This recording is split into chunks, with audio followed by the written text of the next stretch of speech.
Welcome to the Irish Revolution. We'll begin this episode with a truism that may surprise some of you.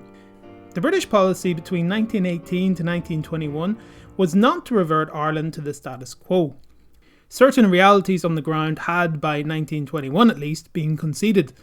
In many ways, British policy in Ireland was extremely muddled and inconsistent.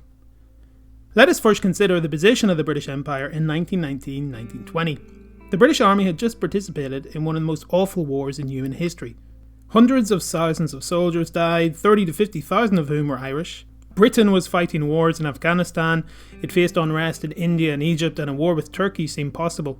Irish people looking at this period obviously think that Ireland was the main issue. But for many British people, politicians included, Ireland was not always the most pressing question or problem that they faced.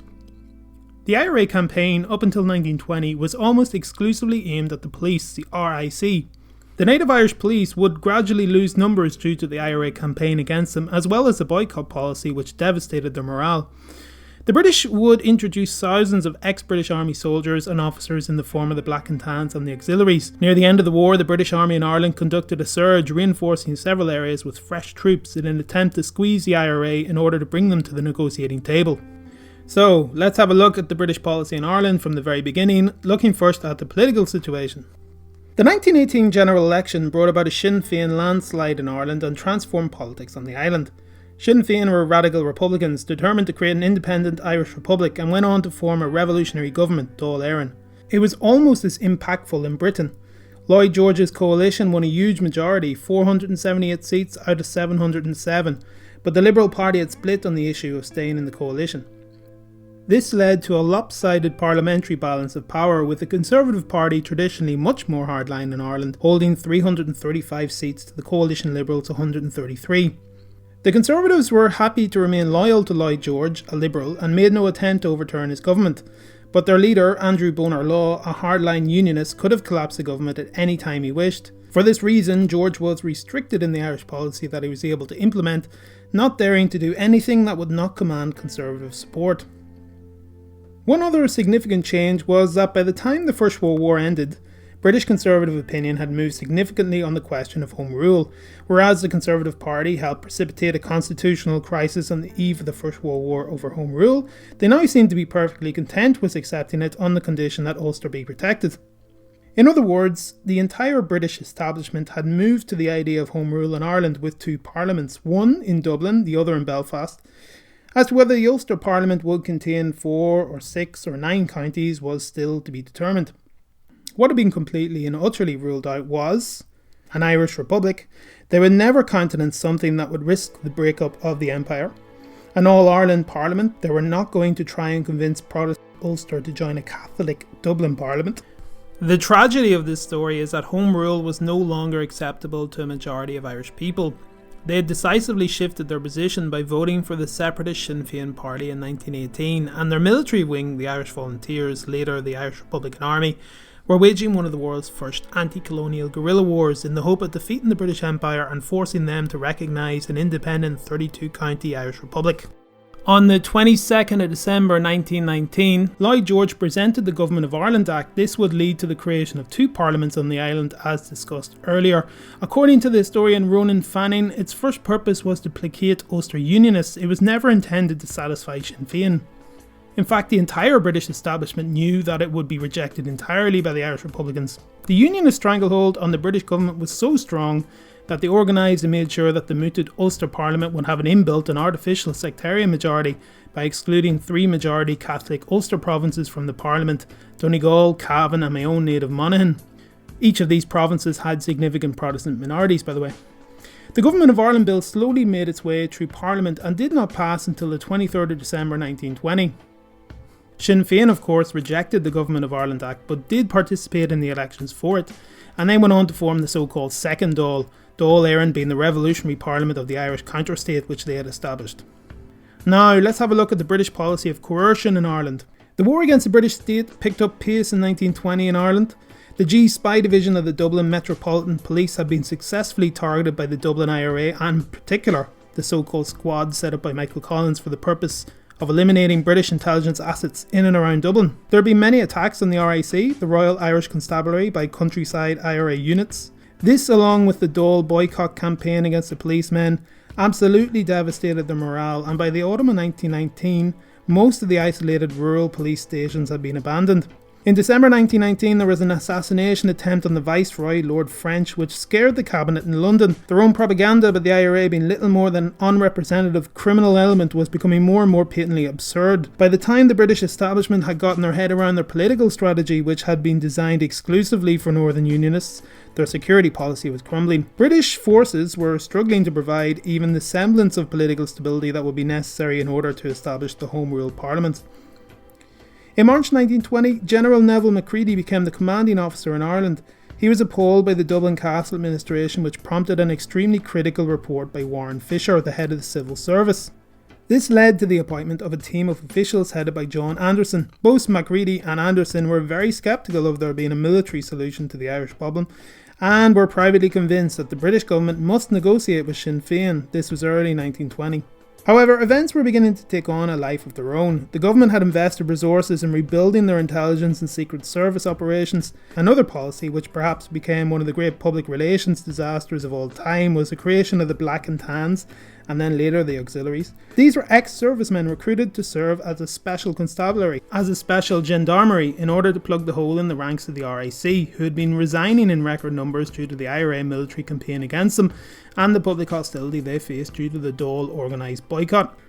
There were about 1,400 RIC police barracks around Ireland in 1919. In another video, I quoted an article in the Morning Post where they are referred to as the blockhouses of imperial rule in Ireland. One consequence of the British belief that they were not engaged in a war was that the IRA were not considered to be a legitimate military force, but instead a group of outlaws who, naturally, were to be dealt with by the police force. The police in Ireland, with the exception of Dublin, were armed with rifles and were a kind of gendarmerie. Although there were around 50,000 British troops in Ireland, they would very much take a back seat in the conflict, at least until near the end. As the RIC numbers began to fall as a result of military, political and social pressure, and new recruits were getting harder to attract within Ireland, the government looked to Britain to fill the gap, where there was a large number of unemployed Great War veterans with military skills and experience, and would be far better equipped to fight against the IRA than the RIC, whose average age was 35 and rising. War in Ireland. British recruitment into the RIC started in January 1920 and was slow at first, on average a few hundred per month between January and June. It's important to remember, these men were recruited into the RIC as a special relief unit. They were not considered soldiers fighting a war, but policemen imposing order in a troubled country. The distinction is important as it took the British state a long time to recognise that they were effectively fighting a war in Ireland. A shortage of uniforms led to them being clothed with a mix of military trousers with a policeman's cap and belt. They were quickly nicknamed the Black and Tans, probably named after a famous pack of foxhounds in County Tipperary. The Restoration of Order in Ireland Act, passed on August 9, 1920, gave sweeping powers to the Dublin Castle administration. The criminal courts, by now supplanted by the revolutionary Dáil courts, were to be replaced by military courts-martials. Coroner inquests were to be replaced by military courts of inquiry, and it was a counter-offensive launched by the Black and Tans in the autumn of 1920 that would transform them from mere replacements for the ailing RIC into the scoundrels of Irish folk memory and legend. Their numbers were rapidly growing. 1,100 joined in October 1920 alone. By the end of the conflict, about 13,000 Black and Tans had been recruited. Many would resign or would be dismissed or would die in the conflict. Their numbers were spread unevenly across Ireland and were concentrated in the south. By the spring of 1921, 50% of the RIC in Tipperary were British, double the number in quieter areas such as Wexford and Mayo. They were not exactly a separate force. They worked alongside Irish men in the RIC. This is something that is not often understood in Ireland. That is not to say that they were comrades in arms exactly. RIC men were known to have reflected in later years that the Black and Tans were rough and had little knowledge of policing. They were notorious for their ferocity. A famous example is the sack of Balbriggan, a village to the north of Dublin. A head constable was killed, and on the night of the 20th to 21st September 1920, the village was attacked by Black and Tans from Gormanstown. 2 local Republicans were bayoneted to death and a factory set on fire, as well as 30 homes and shops. Another notorious example was the burning of Cork City on the night of the 11th to 12th of December 1920. It followed an IRA ambush of an auxiliary patrol, which was the culmination of a month-long campaign by the IRA against the Crown forces. Tensions were extremely high after the Kilmichael ambush, which I'll talk about later, which caused the deaths of 17 auxiliaries by a unit of the Cork IRA. The burning of Cork caused significant damage to the city. 2,000 people lost their jobs, and it caused millions of pounds of damage to property. By the end of July 1920, recruitment into a new elite force began. General Tudor seemed to be concerned about the quality of the influx of black and tans into Ireland. His solution was the creation of a temporary force of elite ex-officers. They became known as the Auxiliary Division of the RIC. By the spring of 1921, the Auxiliaries had grown to about 1,500 men. Auxiliary companies were heavily armed with light machine guns, repeating shotguns, along with revolvers and rifles. They were motorised with cars for the officers, crossley tenders for the men, and occasionally they even used armoured cars. Like the Black and Tans, they took part in several reprisals against innocent civilians. Reprisals, initially unofficial, later became an official instrument of British policy.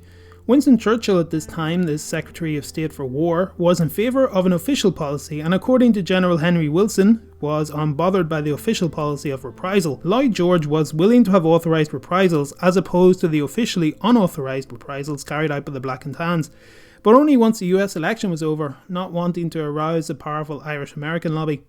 This was a dirty war that the British state was fighting, and it led to dismay among polite British society and condemnation from much of the Western media. According to David Leeson, the main cause of the reprisal strategy was, quote, once the revolutionaries had subverted the legal system across the south and west, making it impossible to prosecute captured guerrillas, the police turned increasingly to vigilante violence in place of due process, unquote. The most spectacular reprisals, such as the burning of Cork City or Balbriggan, got the majority of the public's attention.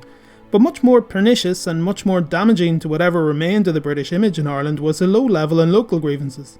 Small groups of masked men would appear in the middle of the night. They'd burn somebody's house, they'd beat up the men and cut off the hair of the women. Imagine this on a nationwide scale, and imagine how this would affect someone generally on the fence regarding the independence struggle. In rural areas, cooperative creameries were a common target for reprisals, and this acted much like a collective fine for the entire district, seeing as the dairy industry sustained huge parts of the country. From the autumn of 1920, there was an alarming rise of extrajudicial killings. Captured volunteers were often shot after, quote, resisting arrest or, quote, trying to escape. Certain Republicans would be removed from their homes at night and then shot, or in some cases killed in their homes. Police occasionally tried to pin the blame on the IRA for these killings by pinning notes to their bodies indicating that they were executed by the IRA. The IRA did kill so-called spies and informers, and this is something I'll certainly explore in a future video.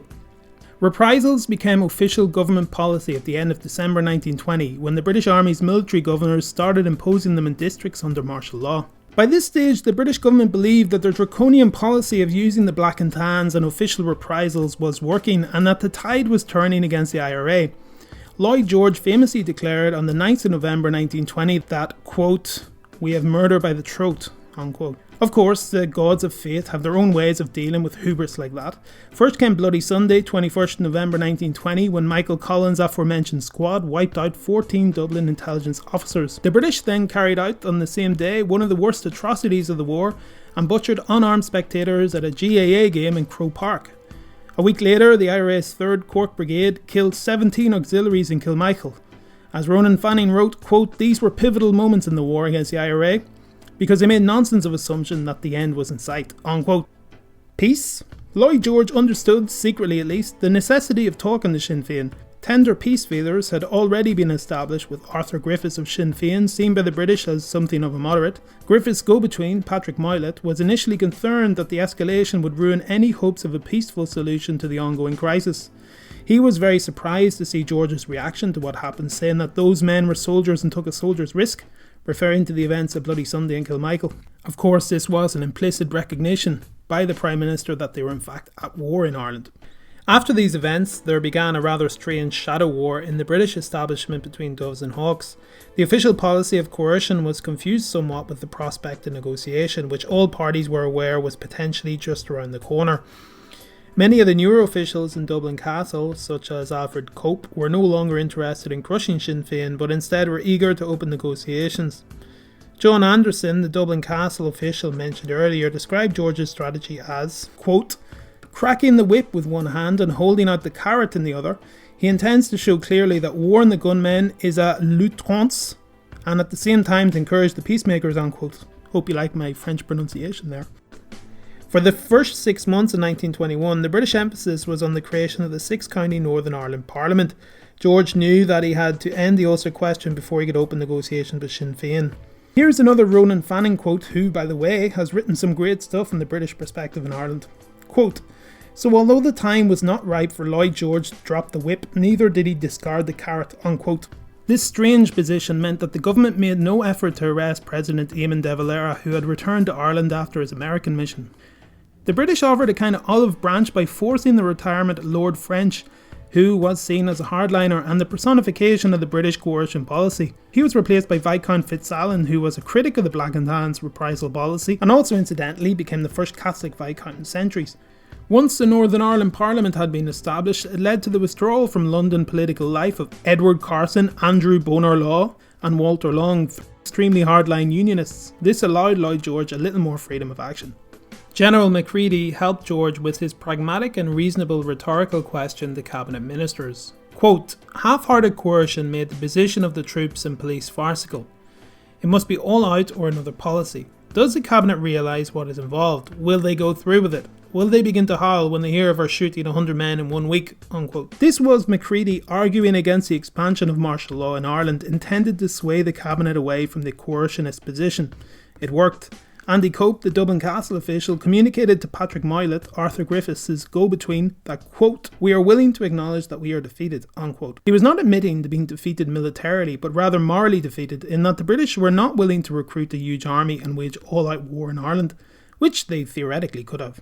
The Northern Ireland Parliament was opened on the 22nd of June, and the King made a speech calling for conciliation. The truce which ended the War of Independence took effect on the 11th of July 1921, and this led to the signing of the Anglo-Irish Treaty of 6th of December 1921.